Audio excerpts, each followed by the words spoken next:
কিছু মানুষ ভালোবাসতে জানে কিন্তু মূল্য দিতে জানে না, ভুল করতে পারে কিন্তু ক্ষমা চাইতে পারে না, কারণ তাদের শিক্ষা আছে কিন্তু বিবেক নেই। ঠকে গেলে আফসোসের কিছু নেই, ঠকার জন্য নিজের মধ্যে অনেক গুণ থাকা লাগে।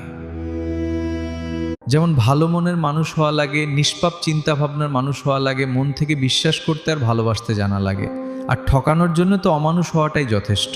যখন তুমি দরিদ্র থাকবে তখন কেউ তোমার খোঁজ নেবে না, যখন তুমি কঠোর পরিশ্রম করবে তখন সবাই হাসবে, আর যখন তুমি সফল হবে তখন সবাই খোঁজ নেবে। এটাই বাস্তব। তাই লোকে কি বলবে ভাবা ছেড়ে দাও আর নিজের স্বপ্নের উপর কাজ করো। অন্ধ লোক যদি হঠাৎ চোখে দেখতে পায় তখন সে সর্বপ্রথম হাতের লাঠিটাকে ফেলে দেয়, অথচ এই লাঠিটাই তার দুঃসময়ের সঙ্গী ছিল। আসলে প্রয়োজন ছাড়া কেউ কাউকে মনে রাখে না। দুধ, দই, ঘি